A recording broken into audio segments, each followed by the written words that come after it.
All right, so for today's video, we are going to be taking a look at the Knipex 97-68-145A Ferrule Crimper. Now this is a trapezoidal crimper, so it's going to be a little bit different of a crimp compared to the last set of Ferrule crimpers we took a look at here on the channel. So to start off the video, we're going to go over some of the details on the tool. So these guys are the insulated version of these crimpers.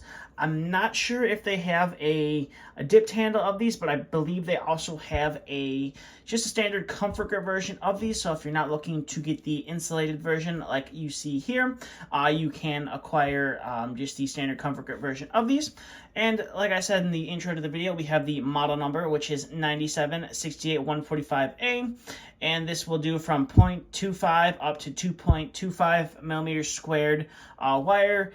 So for us here in the States, we're just going to go with, it's going to go from 22 gauge all the way down to 12 gauge, or I should say all the way up to 12 gauge wire.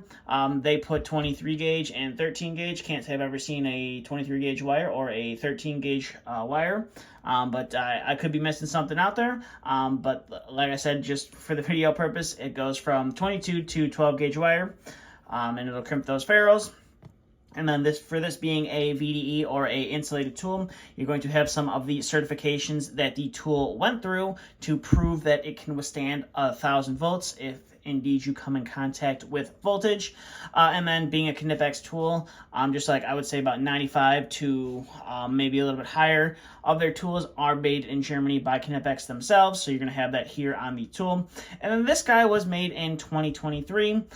So it is a 2-year-old tool, but I would assume this isn't something that's very popular here in the States, hence why it's a 2023 manufacturer date code. And if you're unfamiliar with why there is a date code on there, that is basically to tell you what year the tool was produced, so you can get a better understanding of how old the tool is. If you're using the tool, maybe it's 2023 now, but you have one from, let's say, that's got a 15 date code on there. It may or may not be time to replace that tool depending on how often you use that tool. So that's kind of why they do that on most, if not all, insulated tools. And then coming to the back side of the tool, you do have your barcode. Now, I did say in a previous video that I'm thinking that Knipex is possibly going away from this, because on some of the 2024 tools that I have, there are no barcodes stamped onto the back of the handle, and the back of the tool is relatively plain. And then coming to the business end of the tool, you have your Knipex and Germany laser etched onto the surface of the tool, and there is a little bit of oil coming out of the rivet. I did have to oil these up a little bit when I got them because they were a little bit on the stiffer side, but that just is what it is. So here are all of your different crimps that this will do. So like I said, it will go from 2.5 up to 20, or from 0.25 millimeters squared down to 2.5 millimeters squared. So this would be 12 to your 22 gauge wire, if that's what you were using them for. But that's pretty much it for the detail. We'll get to, I guess, the functionality of the tool. Now, if you hold it by there, by the handle, it doesn't want to, the handle's not just going to swing open. Now, if you give it a little pressure, it will swing open, but that is because I did oil it. So the tool was sitting for a couple years before someone like myself picked it up. So it is a little bit on the stiffer side of things. So that's kind of why I decided to oil the joint up. But I guess we'll get to some of the functionality of it. And just like the last Ferrule crimper video we did, of course, we're going to have the Knipex ferrules here for this video. So the three that we're going to be testing is the 18 gauge, the 14 gauge, and the 12 gauge. I'll put those off to the side, and I have my 3 ferrules right there. And we are going to start off with the largest of the wires, and that is going to be your 2.5 millimeter or your 12 gauge.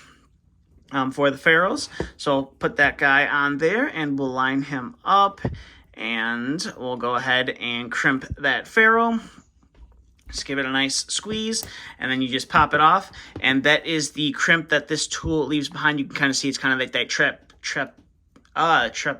I'm not even going to try to attempt to say it, but it leaves a kind of a triangular crimp on there compared to the last one that we did to kind of save these, where it kind of just makes that crimp in the center.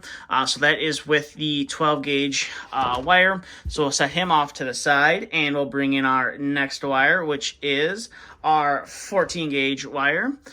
So we'll go ahead and put the ferrule on the end of that, and the wire does hang out. If you didn't watch the last video, for you guys who work with these ferrule crimpers more frequently, do you guys leave wire sticking out of the end and then cut it off when you're done crimping, or do you just kind of make it so nothing's really sticking out? I don't work with ferrules a lot, so that's kind of why I'm asking that question. So your 14 gauge would just be up to your, I believe it's your 1.5, so it's just one notch above the 12 gauge. So we'll go ahead and crimp him down on there, and then pull it out, and that is what you are left with from behind, compared to this is the other crimp from the last crimpers that I did review here on the channel. So you can see there are slightly different. You get that nice triangular crimp with those, and the ferrules, they're not going to be pulling off fairly easily. So I'll set that off to the side and bring in our last wire here. It's going to be these 18 gauge stranded wire. Typically we use this 18 gauge stranded wire here, at least in heating and cooling or HVAC for communication, whether it's going to a thermostat or if it's for some sort of control wiring. It's kind of what we use this for. So we'll go ahead and do a little pre-twisting on there, and we'll insert that into the ferrule. And we'll go up to, I believe it's going to be the very top one. I could be mistaken, but I believe it's the very top one for the crimp.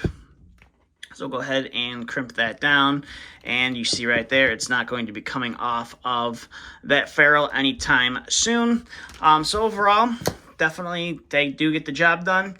I decided to add these to my collection since I'm trying to collect pretty much all of the insulated or the VDE tools that Knipex has, and it was just finally time to pick my set up this pair of crimpers.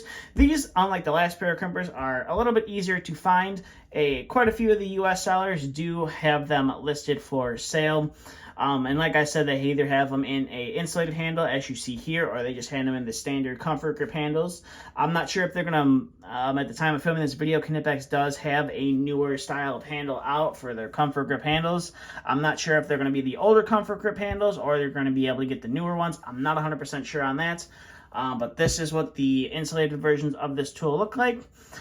So with that being said, that's kind of all I have for this video. So if you want to find out some more information about these pliers, check out the description below. There will be a link to the Knipex website. It'll take you on over to the product page for these if you want to find out some more info on them. And then I will also have a couple links down in the description below if you are looking to pick these up for yourself or pick them up for your collection. So if you don't want to struggle to search around for them, you can check out those links down in the description below. But that's all I have for this video. Thanks for watching.